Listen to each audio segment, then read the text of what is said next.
Thank you for joining us for the Upper Peninsula Publisher and Authors Association virtual conference presentations. Hello, my name is Victor Volkman. I'm the current president of the Upper Peninsula Publishers and Authors Association. And tonight our special guest is David Koehser, who will be talking about the ins and outs of permissions and publishing agreements. Now, David Koehser is a Minneapolis attorney who has over 30 years experience representing clients in the publishing industry. He is a graduate of the University of Iowa and the University of Minnesota Law School, and he is past chair of the Minnesota State Bar Association Art and Entertainment Law Section and the Hennepin County Bar Association Business Law Section. Welcome, David. Thank you for joining us. Okay. Well, thanks for the invitation. And I think probably with Zoom, the best way to do this is to have the presentation and then spend the last 15 minutes or so on question and answer. So if you already have a pen and paper handy, or if not, get it and you can jot down any comments or questions you have as we go along, and then we'll just try to go through those toward the end. We're going to cover two kind of broad topics tonight. First of all, we'll look at permissions issues, and then probably spend the last quarter hour or so of the first 45 minutes on publishing agreements, and basically probably try to cover maybe a half dozen or so key points that you would be likely to see in a publishing agreement. Those of you who have had agreements probably know they're pretty complex, so we're not going to be able to go through everything tonight, but we can touch on some of the key points. And it works. Okay, with that in mind, let's turn first to permissions, or what I've probably more accurately titled here as permissions and releases. Basically, three things we'll try to accomplish in this segment. First of all, point out to you some situations where you would most likely need to get a permission, so you'll be aware of that, and that'll pop up on your radar screen when that happens, and you'll know that you need to look into getting a permission for that material. Second, we'll talk about whether there might be some situations where there are either exceptions or workarounds, so that even though it initially maybe appears that you need permission, there's some way that you can get around that and actually not have to go through the permission process. And then finally, we'll look a little bit at what you want to see included in a permission or release if you get to the point where you're actually securing those documents. The first slide here, hopefully this is the most academic of all of them, but actually these are divided into basically two categories. A permission generally refers to what you need to get if you're using property that belongs to somebody else. So somebody else has something, ownership interest in property, you want to bring a portion of that property into the book that you're writing. Release, on the other hand, is something that absolves you from liability for an injury or possible injury that you might commit to somebody else based on what you've written in your book. So kind of putting it at base terms, permission is what you need to get if you're going to park on your neighbor's driveway every night, and a release is what you want to get if you want to be absolved from liability when you happen to back over his toe as you're going in and out of the driveway.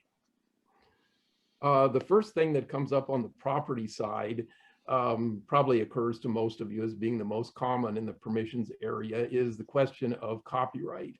Somebody else has some copyrighted material and you want to include that material in your book. So let's roll back for a second and look at, okay, what actually does copyright mean? Copyright is actually a bundle of exclusive rights in a work, and that bundle of rights includes the right to make copies of the underlying work and to distribute copies of the work, which is what you're looking to do. You want to make a copy of somebody else's work, put it in your book, and then distribute your book, including that material. Copyright also includes the right to display the work, and display comes into play in this context if you're going to be publishing your book as an ebook. It's essentially the same thing as publish or distribute with the print version, but you're simply causing it to be displayed on a screen rather than putting a physical copy out there. And the other thing that might be relevant in terms of rights under copyright in a permissions context would be if you want to prepare derivative works of the underlying work. And that could come up if you're getting permission to use photographs or charts or illustrations, something like that. And you're looking at possibly having to resize them or crop them or take out certain elements in order to get them to fit into the use that you want to make. As far as the types of works that are subject to copyright protection, you're probably already familiar with this, but of course, text is included in that list. So anything in a book, magazine article, journal article, any type of text material is most likely protected by copyright. If you want to include an excerpt of that in your book, you have to get permission. Likewise for works of art, charts, graphs, illustrations, paintings, artwork, and photographs in particular. Photographs are a big thing in the permissions area. Music, which covers both notes and lyrics, whether they appear together or separate from one another. Film and TV programs, including screen stills, shots of an individual frame, and sculptural works. So if you're going to look at making a copy of any of those things and including them in your book, that's where you need to look at getting permission. Is it protected by copyright, in which case you would need to get permission from the copyright holder. There are some circumstances where you can find a workaround on this. And one of the big ones is that copyright protects the expression of an author, but it doesn't protect the facts or the ideas or the concepts or the principles that are captured in that expression. And I find this with authors, a lot of times they'll say, well, you know, I'm writing this book about the Civil War or whatever it is, and I want to take a big section out of a chapter that somebody else wrote on this. And I say, well, what is it you're really looking to get at here? Well, it's the information that this other author had. Well, you can take that information, you can take those facts, distill them out of the expression and rewrite them in your own expression. In that case, you're not taking any copyrighted material, so you don't need to worry about permissions. You're simply going to the source, pulling the facts out from the source, and then rewriting those facts using your own expression. So that's one workaround where you can avoid having to get a permission. Another, not really an exception, but a part of the law is this concept of public domain. Copyright exists for a fixed term, and once that term expires, the work that was protected by copyright is then said to be in the public domain, meaning it's no longer protected by copyright. It's free for anybody to use.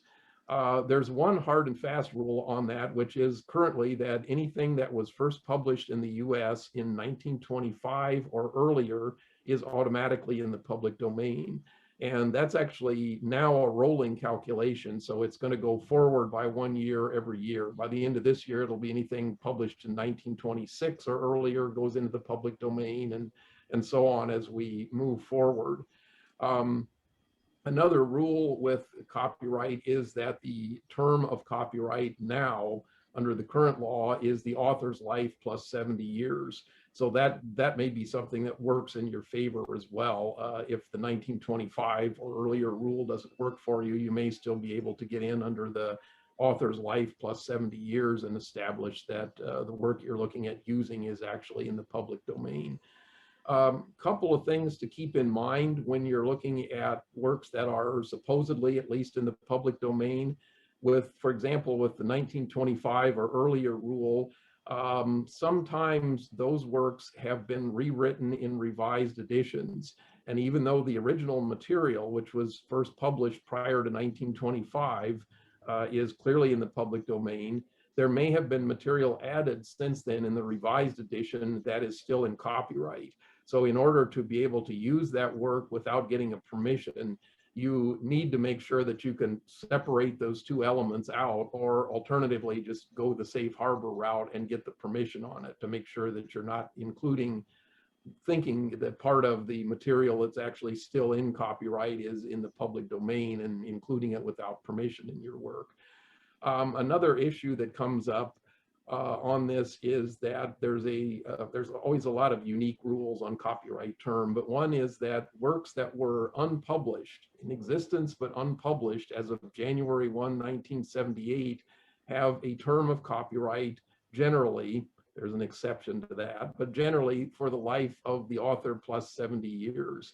So you may find something that was actually created prior to 1925, but it's not in the public domain because it was never published. And if the author plus 70 years is still out there, then it's still in copyright and you would need to get permission to use it. Interestingly enough, this one, I see this one come up sometimes in context where you wouldn't expect it. Generally, when you're thinking of copyright and permissions issues, you're thinking that, okay, here's somebody who owns the copyright and wants to get some financial benefit out of it, and that's why they're requiring that I get a permission. And that's generally the case, but you can have situations, for example, with these unpublished works that are still in copyright. You could have a situation for, let's say you write a memoir that your other family members are not particularly happy about. And in the memoir, you put some photographs that Uncle Fred took in 1960 and maybe some entries from Aunt Ruth's diary of 1962 or whatever. And those things actually are still in copyright. You didn't get permission to use them, you put them in the book, but they're actually still in copyright. The owners really don't care about getting any financial reward off of that, but the other family members may press them and say, hey, let's assert your copyright here and stop this black sheep from the family from printing this memoir that we don't want to see out there. So there are some ways that this can come back and haunt you, even though it's not necessarily based on financial considerations. Another key exception to copyright and when you don't need permission is this concept of fair use. And we could probably spend the rest of the evening talking on that. So I'm not really going to say anything else about it at this point, other than just to tell you that it is there. It covers situations where the work is actually in copyright, but you are permitted under fair use rules to use it, and you're not held to be infringing the copyright if you do that. Generally, these tend to be what are called transformative uses. You're using the material for a purpose other than its original intended purpose. So, for example, one case has concert posters from a rock band. The purpose of those posters with the art on them was to advertise the concerts. You're going to use a thumbnail sketch of the poster in your book, which is a chronological history of the rock band. That might be permitted under fair use because you're not actually using it for the same purpose. You're really using it to tell the story of the band. But in any event, as I said, fair use is a somewhat tricky concept. So if you're looking at relying on it, it's usually best to consult with an attorney and get some advice as to whether, hey, is this going to stand up or not, before you go forward and just think, yeah, that's good enough. I don't need permission because it's fair use. So with that, we will see that I'm totally inept at operating the equipment here. The next thing under the property side of permissions that comes up is the question of trademarks. A trademark is broadly defined as being a word or a phrase or a logo, something that is used with the delivery of goods or services to indicate to consumers the source of those goods or services. So the question is, well, can you use somebody's trademark somewhere in your book? And the test for infringement is likelihood of confusion.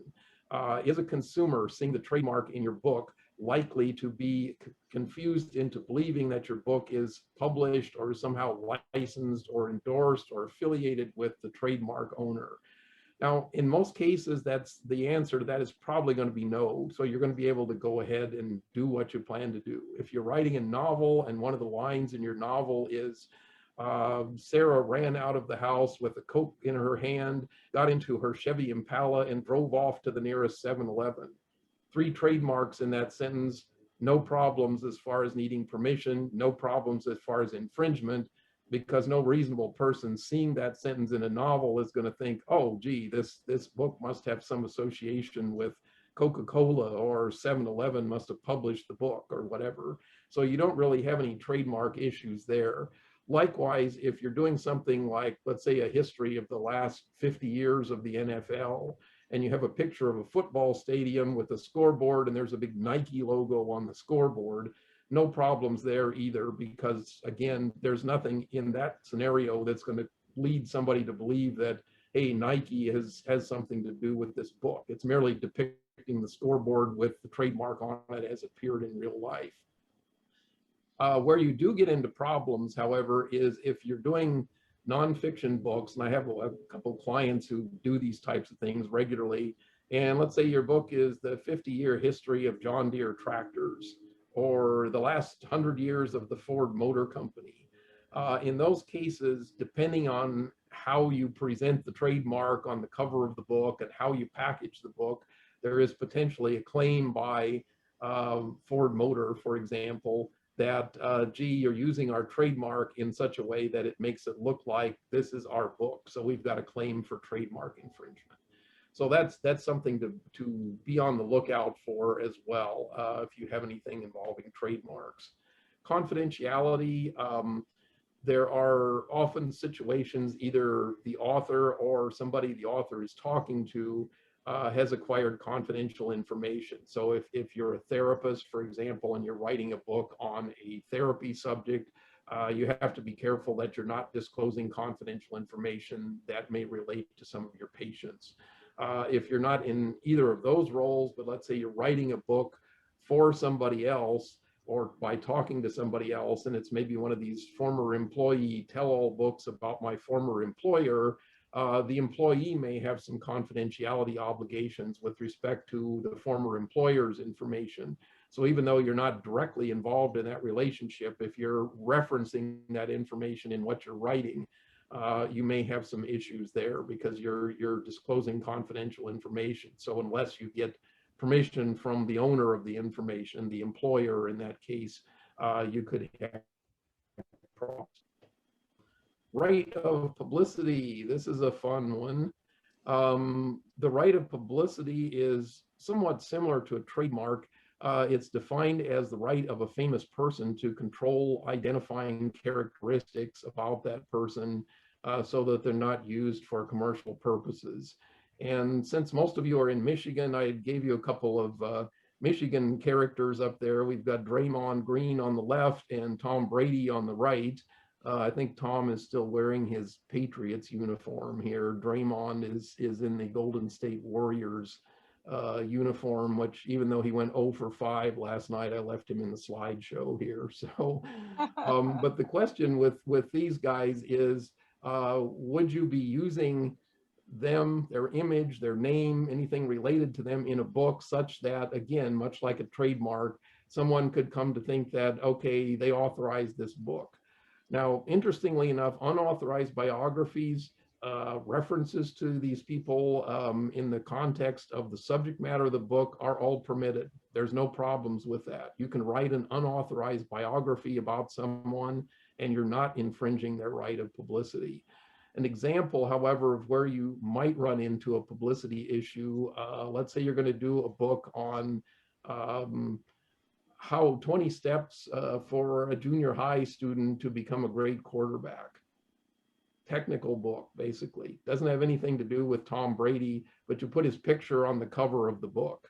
Well, then we're back into looking at something like a trademark situation. The consumer is going to look at that cover of the book and say, oh, Tom Brady must have written this or collaborated in it or somehow he's connected to it.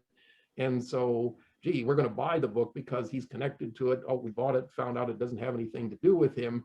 In that case, Tom Brady would have a right of publicity claim against you because you are, in effect, using his image and using his name to try to induce purchases of the book. It has no relation to him whatsoever as far as the subject matter of the book. And we move a little bit now away from the property issues into the injury question. The right of privacy generally relates to an injury occurring to someone rather than someone's property that's being used. The one exception maybe is a branch of the right of privacy for commercial use, which is essentially just what we talked about for the right of publicity. And it's illustrated by the last photo here on the screen.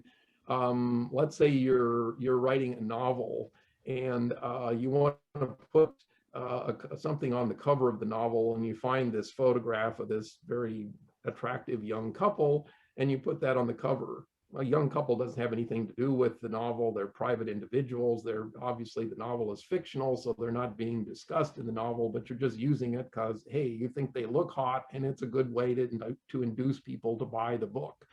That is a commercial use infringement of their right of privacy. So they would potentially have a claim against you for that scenario. More likely, what comes up in right of privacy claims is the third bullet point you see there, which is the disclosure of true but offensive facts.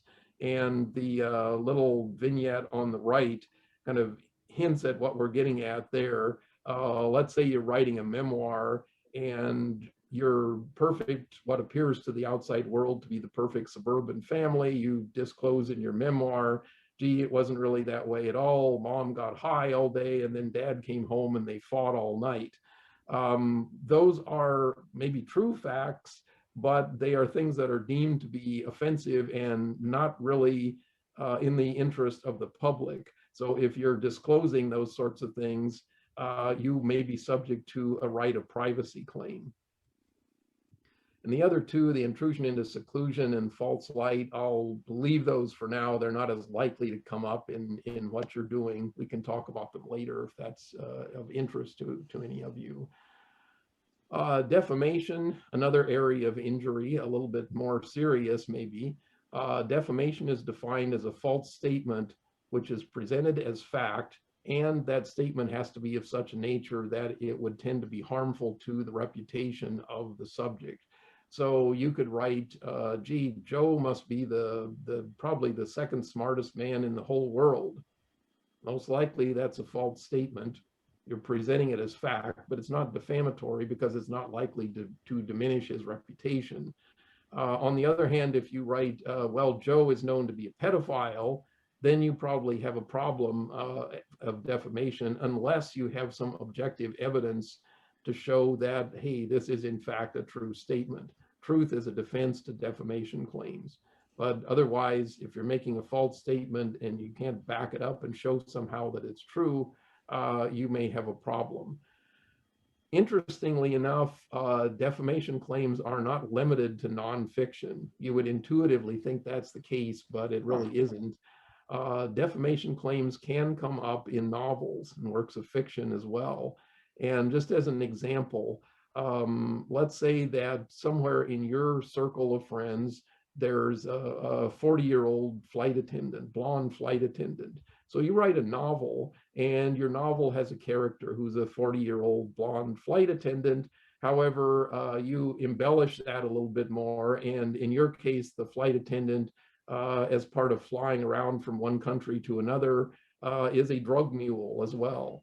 You could very well be confronted with a lawsuit for defamation by your friend, or probably at this point ex-friend, saying that you have created this character that even though you claim it's fictional, it's actually me, and people who know me are going to recognize that and are going to think this drug mule characteristic that you attributed to her is also part of me. That's not true. That's defamation. So I have a claim against you for that. Wow. So there is actually a case somewhat similar to that in, I think it was Georgia, that came out a few years ago. So with all of these, there are some things that you need to consider if you're looking at, okay, I need to get a permission or I need to get a release so that I'm going to be cleared from these types of claims. On the property rights side, if you're getting a permission, you want to make sure that you're getting it from the person who actually owns the rights. So for example, you're getting permission to use somebody's copyrighted material, to use a photograph, for example, in your book.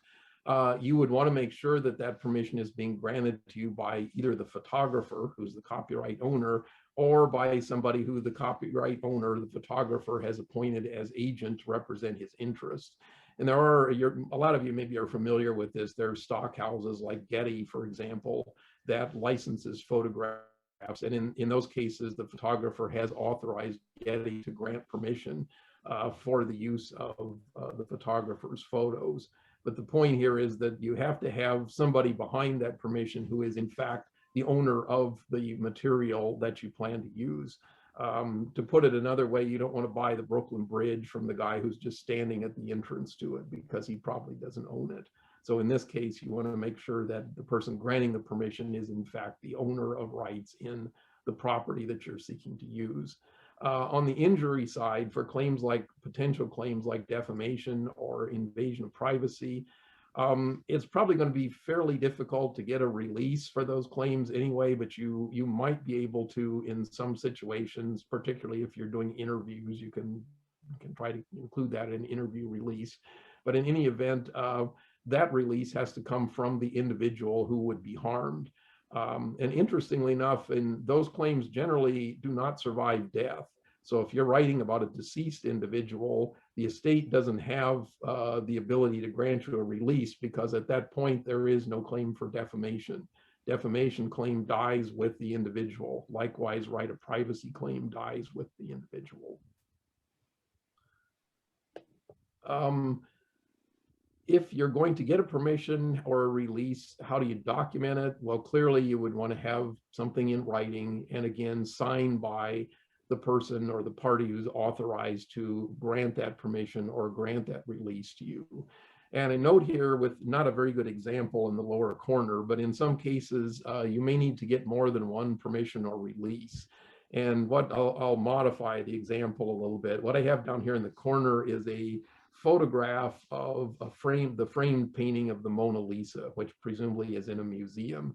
The Mona Lisa obviously is public domain, so it's not going to work perfectly for this example, but I needed to get a public domain image so I didn't have to worry about copyright on that side. But let's say that instead of that being a framed painting of the Mona Lisa, it's a framed painting that was just completed in 2002 and it's hanging in a museum somewhere. And you say, okay, I want a photograph of that to put in my book because it's relevant to what I'm talking about in the book. You may need as many as 3 permissions in that situation. First of all, the photograph of the painting is going to be protected by copyright because the photographer has had to determine lighting and camera angle and shading and that sort of thing. So the photographer has a copyright in his or her photograph of the painting. The painting itself, of course, also is a copyrighted work. So second copyright, you need a second permission for that. And in the example, the painting is located in a museum, real estate. So you or the photographer needs to have permission from the museum to go into the museum, take a photograph of the physical object which the museum owns, and the museum may then in turn impose conditions on how that photograph can be used. So in that chain, you could be looking at as many as 3 permissions that you might need. And interestingly enough, if we go back to the example, the Getty example that I mentioned, if you license photographs from Getty and those photographs include individuals or they include trademarks, include some of these other things we were talking about, Getty says to you, hey, from a copyright standpoint, we have the right to grant you permission to use this photo. As a copyright issue, we can grant you authorization to make copies of the photo and to put copies of the photo in your book and distribute them in print and ebook format. What we're not granting you and what we are expressly disclaiming in the permission that we're giving you is we are expressly disclaiming any release or any permission as to the subject matter depicted in the photo. So if the photo is of a beautiful girl laying out on a beach, and you're going to be using the photo on the cover of your book somehow so that you might be infringing her right of privacy or publicity, as the case may be, hey, that's on you. And you have to go out and figure out how to secure permission for that. We're just clearing you on the copyright part, but the other piece of it is still there, and that's your responsibility. So that's one thing to watch out for, depending on the context in which you might be using some of these things.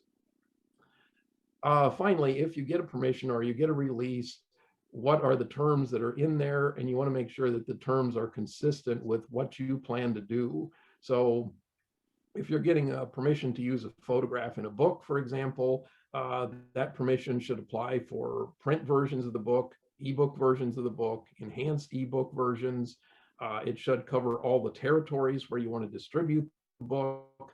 It should cover all the languages. If you want to do the book in other than English, or maybe license somebody else to do an edition of the book in a language other than English, those all need to be covered in the grant of permission. Be aware that the permission may impose some limits on it, may say you can only use the photograph for the first edition of the book, or you can only use it in up to the first 5,000 copies.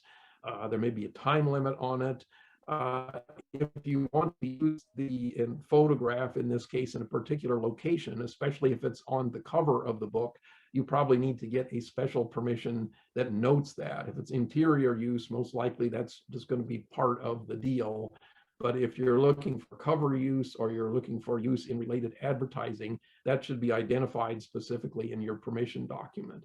And as I mentioned earlier, if you're looking to crop or resize a photo or some artwork, you need to be sure that you have the right to do that so you can modify it as needed for your use. And finally, the question of, is the permission transferable? Obviously, if it comes to you, it's going to run in your favor, but are you able to pass it on to somebody else?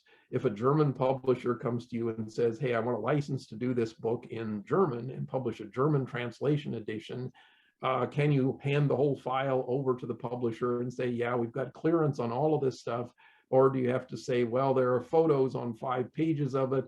Those permissions only apply to English language use in North America. So, hey, if you want to include the photos, you've got to go back to the source and get permission. I'm going to make sure in my license to you that I exempt that, so it's clear that I'm not giving you that. So that is kind of the quick summary of the permissions and releases issue. And as I said, we don't have time to go through everything on publishing contracts, but we'll try to touch on a few key terms here.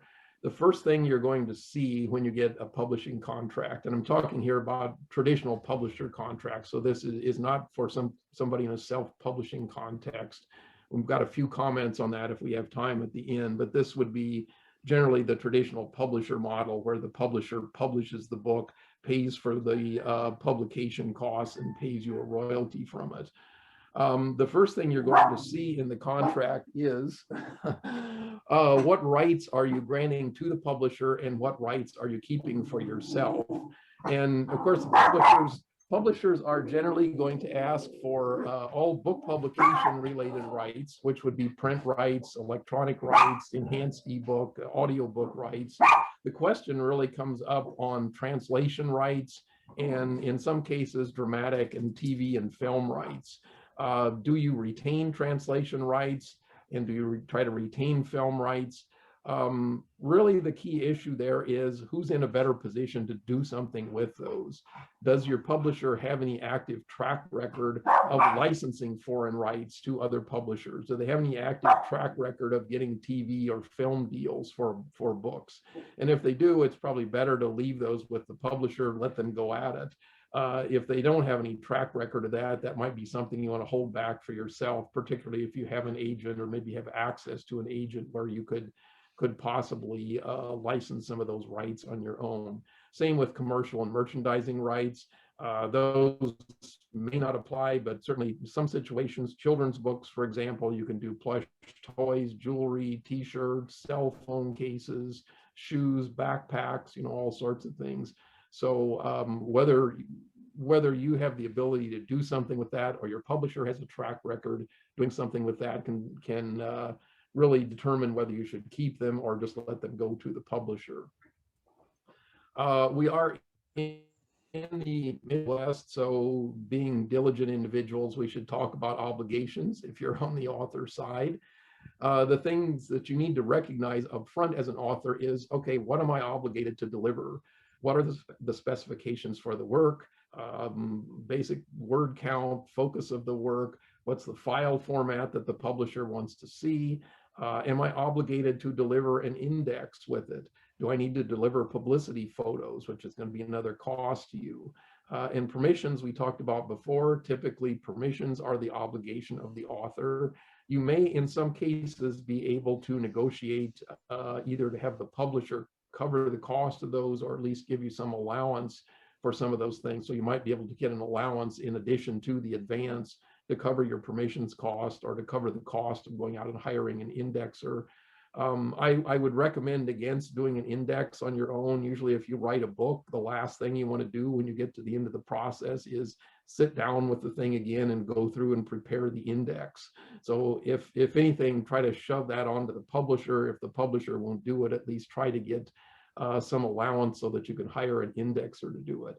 One of the key things here is the delivery date. And I always point this out if I'm representing authors and say, can you deliver the finished manuscript as you are supposed to by that date? Well, yeah, probably, but I can always ask for an extension. Not necessarily. I mean, you may get to March 1st of next year when it's due and you say, well, gee, I didn't get it done. I need another 6 weeks to do it. The publisher may say, well, we've kind of cooled on the whole idea in the interim. We don't want it anymore. So pay us the advance back, and then you can just take the book and go someplace else with it.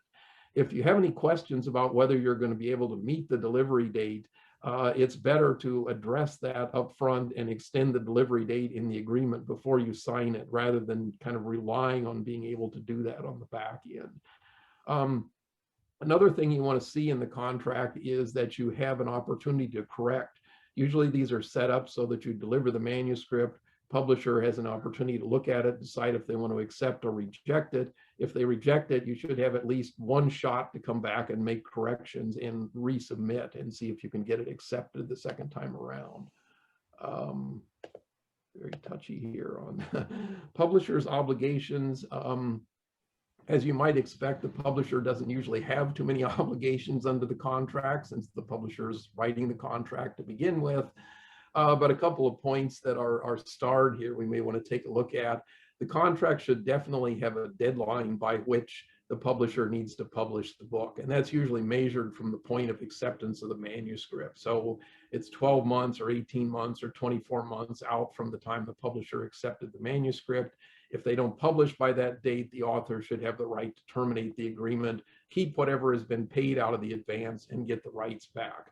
Some publishers will be resistant to that, but I always tell them it's in both sides' best interest. If you are a publisher, you want to see that language in there, because that outlines a specific remedy if you don't perform. And that takes away the opportunity of the author to file a lawsuit against you and say, oh, I'm entitled to all sorts of damages, lost royalties, reputation damage, etc., because you didn't publish. Those lawsuits typically don't go anywhere. They've been deemed to be speculative by the courts. But if you're a publisher, it's a problem if you have to deal with that. So deadline to publish should be in the contract. It's to the benefit of both sides to have it in there. The out of print issue.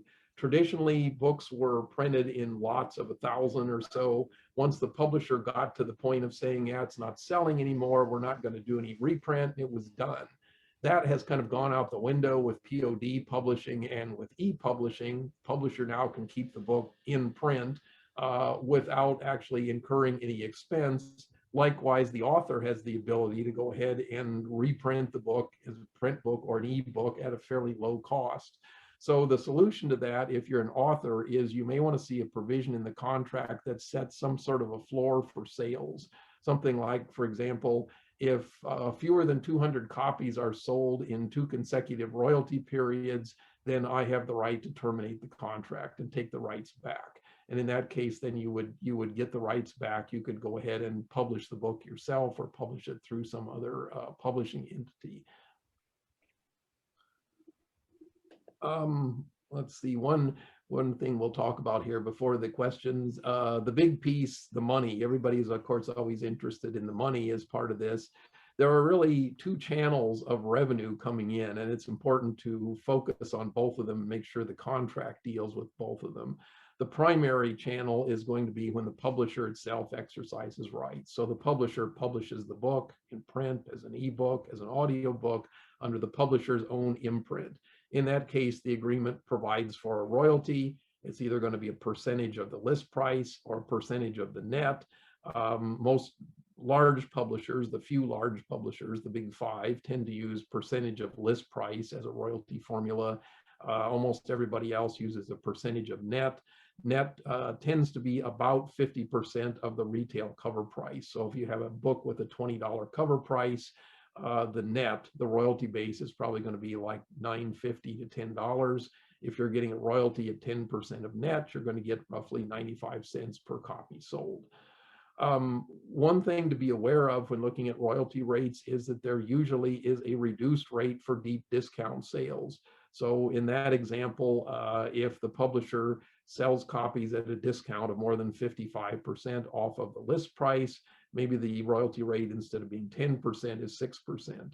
The reason you need to be aware of that is that if that is going to account for a substantial portion of the publisher's sales, obviously your royalty is going to be less, and it's going to be less than you were maybe thinking when you were looking at this. Oh, gee, 10% of net contract, that's not a bad deal at all. You may, in fact, end up more in the 6% of a much smaller net royalty deal. Rate on ebooks, industry standard tends to be 25% of net. Having said that, you will see rates lower than that.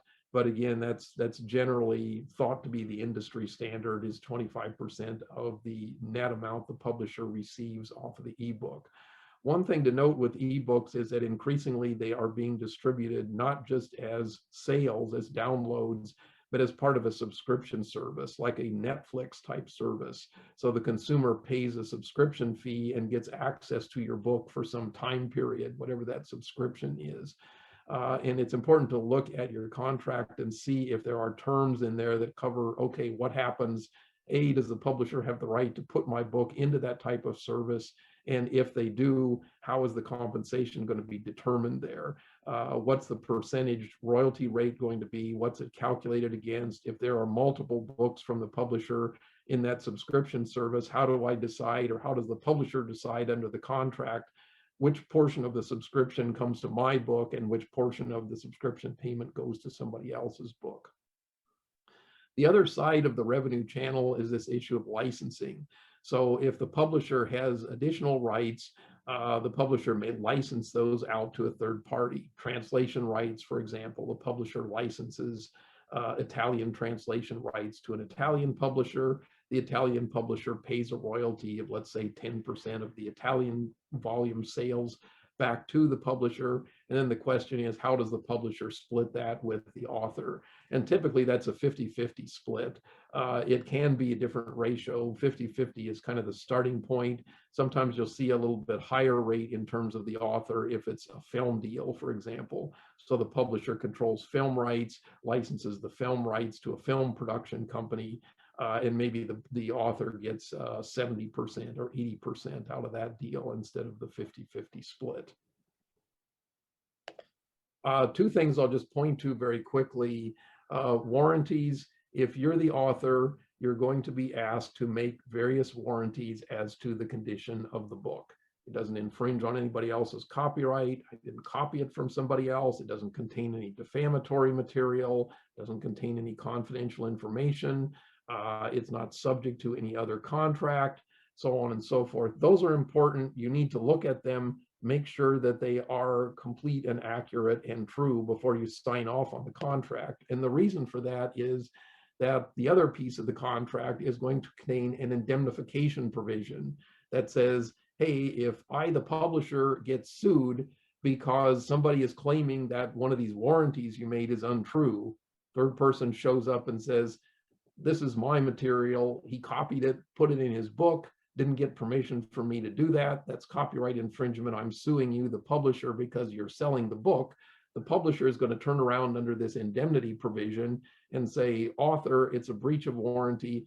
Under the indemnity provision of the contract, you are obligated to indemnify me to cover all of the costs that I'm incurring as a result of that claim. And there are some things that you can do if you're an author in that situation. Again, long discussion. We probably don't have time to get into it right now. If you are interested in buying copies and reselling them, let's say you're a public speaker, you're doing sales training consulting or something like that, and you've written a book on the subject, you may want to have the right to publish copy or to purchase copies of that book at a discount and then resell those at your seminar presentation so you can get more income that way. Two questions. First of all, what's the discount the publisher gives you for buying those? And then are those with or without a royalty?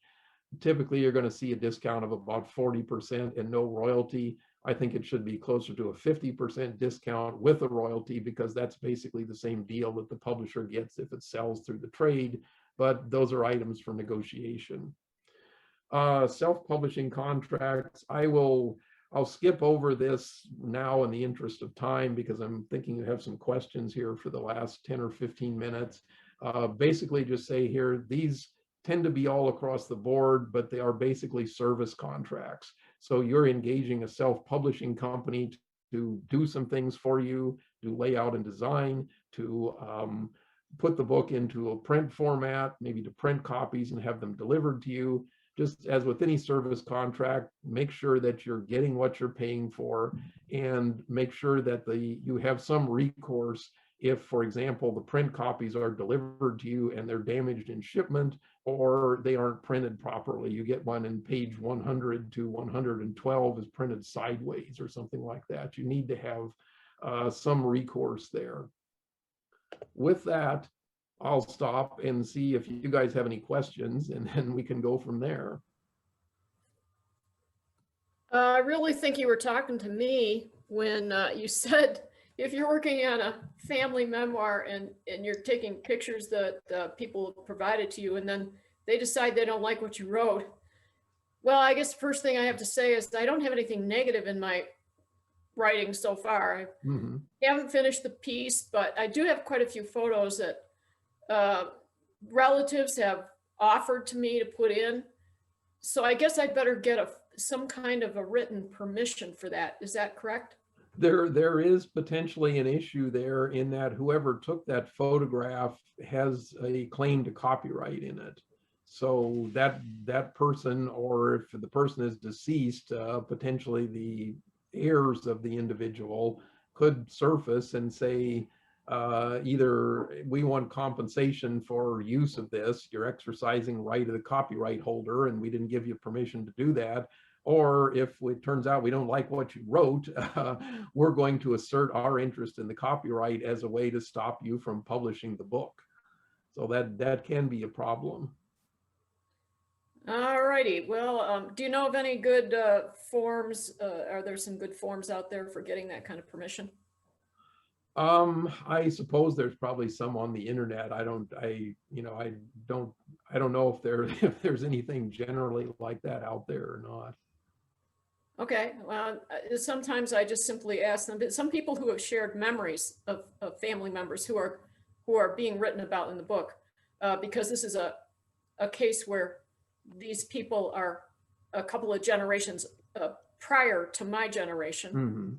And I have asked some of them if they have any memories they want to share, but I also asked them to include a line that they're permitting me to use that in the book. Yeah, you can use interview releases for those types of situations. And again, in the case that you mentioned, if what they're telling you is information about people who are now deceased, at least you have some coverage there, in that the dead person does not have any right to make a claim for defamation or infringement of any right of privacy. So you're a little bit on the plus side there potentially, but yeah, generally when people are interviewing somebody to put their material in a book, you can use interview releases where the interviewee basically gives you a release, gives you permission for a lot of those things we talked about, copyright concerns and possible privacy and defamation claims. Okay, I guess I better look into it then. Donna, let me throw my 2 cents in. I use Tad Crawford's business and legal forms for authors and self-publishers. It's been around forever, and it's, just kind of a fill in the blank thing. Yeah, I think his books are Allworth, ALLWORTH Yes. Publishing has those. I'll look into it. That's good. Decades ago, I had, back before we had any of this print on demand and ebook things, decades ago, I had a book that was a compilation of different types of legal forms for authors and publishers. I'm not even sure I have that book anymore, but I would think that something like that is out there. Yeah, the interesting thing about publishing is that it has moved kind of at somewhat glacial speed, so you don't see a lot of changes that would alter what you would see in those forms, even if they're older. Probably the biggest thing is the electronic component, because 20 years or so ago we weren't even contemplating digital use. So that's something that you want to see referenced, at least, that you have the right to use the information and the material you're getting in a digital format as well as the usual print format. Okay. Yeah, you'll see quaint references to CD-ROMs and other Yeah. antiquated ideas. Yeah. Yeah, you still see a few of those in some of the contracts where they talk about audio book rights, and they'll make reference to basically audio materials in tangible format. And that's just in there because they used to be produced that way, but realistically, nobody does tangible format audiobooks anymore. They're all digital downloads. Right. Yeah. Well, you just exposed, my old fashioned ways, which when I buy a language course, I still buy it on CD, but I made my mind up. Next time I'll just download the files. I think there are a few of those probably still out there. Same with music. I guess I think I got a CD about a year ago, so there is still some music that's distributed in CD format. Right. Thank you very much. Appreciate your. Yeah. Any other questions on anything? David, I have a question on. Go ahead, Gretchen. Thanks, Tyler. I have a question on book endorsement. So I've written the book on the world's best quarterback, and John Elway is a buddy of mine, and he says, "Oh yeah, you can write an endorsement on my behalf, and I'll sign my name." Is that legal, or do I have to have him sign something giving permission for me to print his endorsement on the back of my book? Just to be safe, I would have him sign something, or at least send you an email with his signature or something like that. It doesn't have to be anything very complicated, but one or two sentences even would suffice. But I usually like to have those in the file if you're getting endorsements like that, just so you have a record of it. And you never know. I mean, you're dealing with individuals, so you could have somebody who's a perfectly good friend giving you an endorsement now, and a year later they go nutty and come back and say, well, why is that on there? I don't want to see that on the book. And I'm using my image, using my name to sell the book, etc. So it's a good idea if you actually have something in writing from them. I mean, arguably, if you can establish that, hey, they provided it to me and they knew what I was asking for, okay, that's implicit permission. But a real good safe harbor is just to have even a letter or just a 2-line email or something in the file showing that they did in fact give you permission to use their endorsement and to use their name in connection with it. Thank you. David, I'm an editor, and I have clients who in their books constantly are quoting things to an extreme length. Mm-hmm. And I'm always telling them to cut it down. So can you tell me what, in your opinion, is exactly fair use? Like sometimes they take a whole article off the internet and paste it into their book. Yeah. And I tell them, no, cut it down to like a paragraph or two, or Yeah. 10%. Is it 10%, or is there a hard rule there? No, there isn't. There really isn't any quantitative guideline, and that's what makes fair use somewhat difficult to rely on.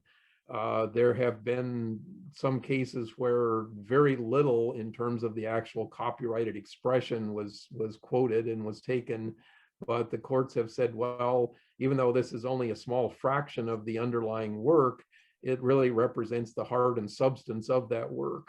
And so that's not fair use. I mean, I can certainly sympathize with your problem. The starting point that I usually try to do with people in that situation is, again, what I was talking about with the difference between copyrighted expression and facts and non-copyrighted concepts, ideas, etc. Ask the author what is it you're really getting at here? And typically what the author wants to do is say, okay, well, I want to explain, I want these facts in here. I want this information in here. Okay, well, let's go back and do the same thing that you were supposed to do when you were in grade school. You go, you pick out the encyclopedia, you pick out a couple magazines, you read the articles, you take some notes. What are the key facts that you've distilled out of all of that? And then you take all that information and you write it out in your own words rather than copying somebody else's material. And I know what you're talking about. I have seen these situations where people will come to me with a manuscript, and it's like chapter 6 is 2 introductory sentences and then 20 pages copied from somebody else. And one of the things about the opposite side of fair use, something that does not qualify as fair use, is, will the court look at it and say, oh, you really only are trying to use somebody else's material here to avoid the drudgery and the task of having to come up and do the work and write something yourself. So if you have those situations, you're clearly on the wrong side of the fair use equation. Okay, yeah, and I also often tell them, it's okay as long as you are not quoting or using so much of this author's work that it would prohibit the reader from actually wanting to go and buy their work. That's a good standard. I mean, it's not, it is part of the legal test. It's not a hard and fast rule, but it's certainly a good guideline to look at. Okay, well, thank you very much. And one of the things where fair use really comes in as kind of a clear situation is if you're using just a portion of somebody else's material for the purpose of commenting on that material. Like book review is the classic example. So I'm writing a book review and I quote 3 or 4 lines out of the book as part of my review of the book. Okay, that makes sense. If I'm writing an art history book, arguably even maybe I can show some photographs, some pictures of the paintings that I'm talking about and say, here's what I mean. In this century, this element was present and here it is, we can see it in this painting. I might be able to get away with that as a fair use also. Okay. I say might because, again, fair use is a facts and circumstances determination in each situation.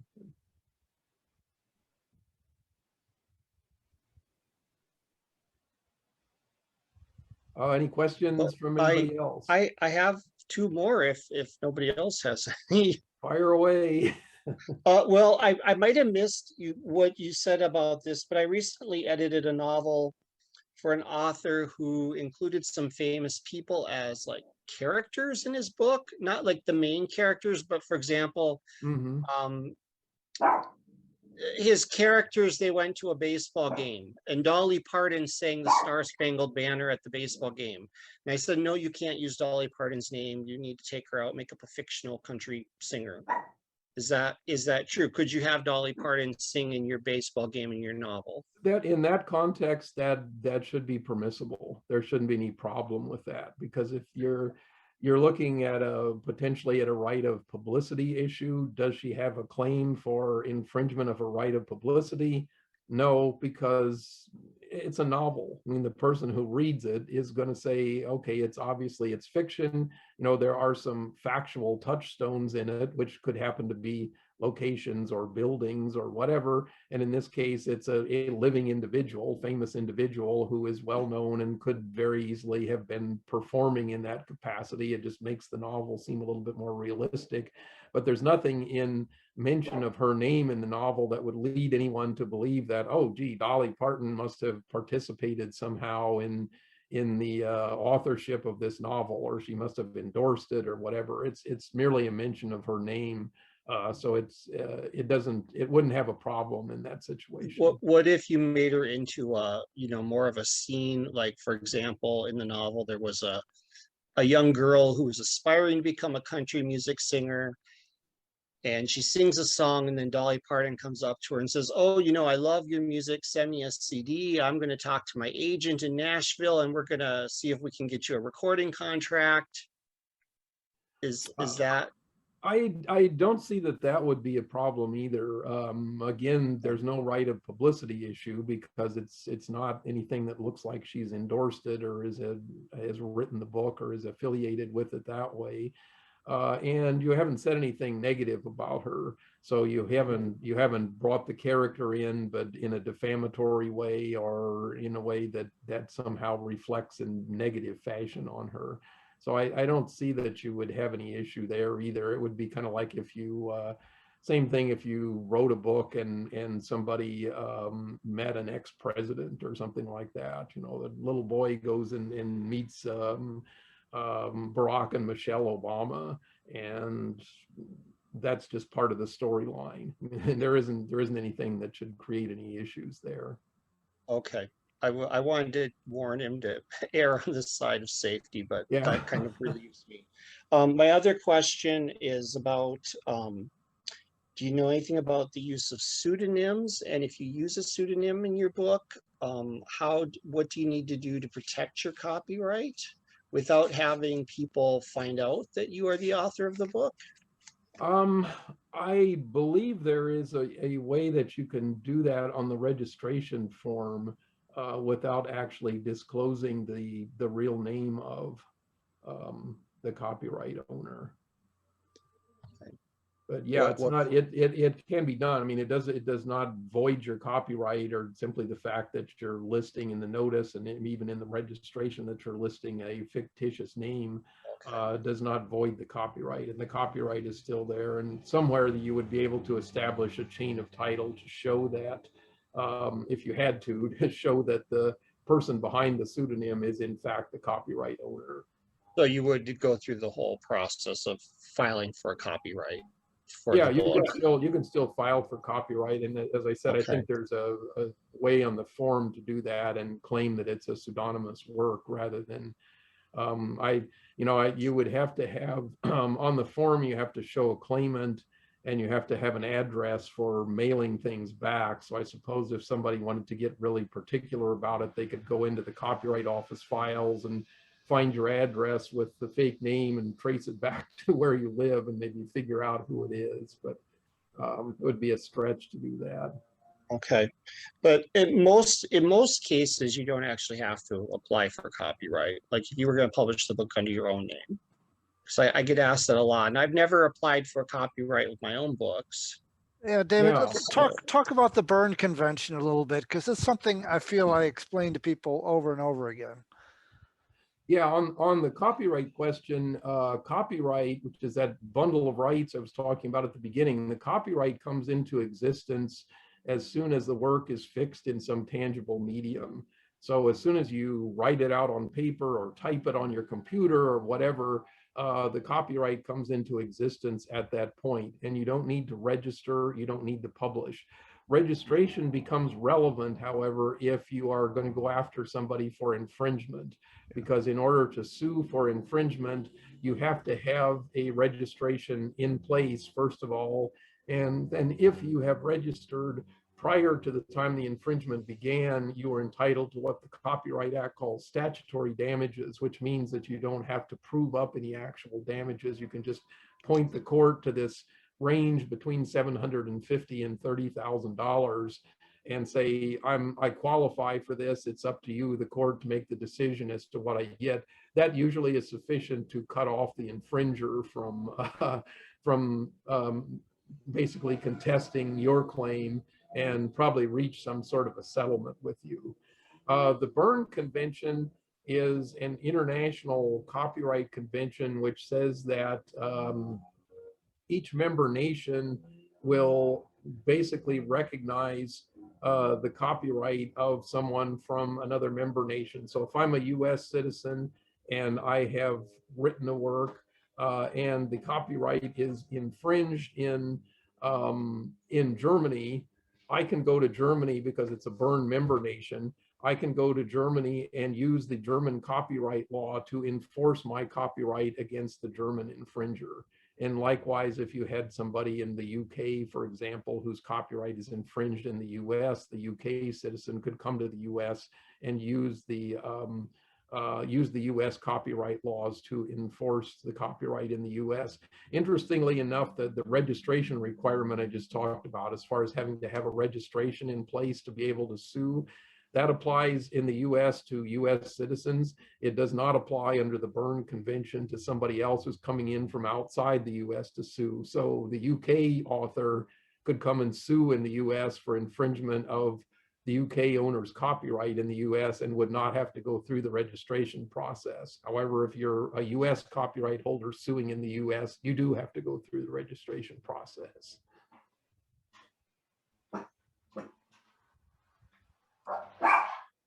Okay, that's very helpful. Thank you. The other thing with the Berne Convention is that you mentioned that life plus 70 as being the general term for copyright. That is a product of the Berne Convention. Every member nation ultimately became standardized under the Berne Convention such that their copyright term is the author's life plus 70 years.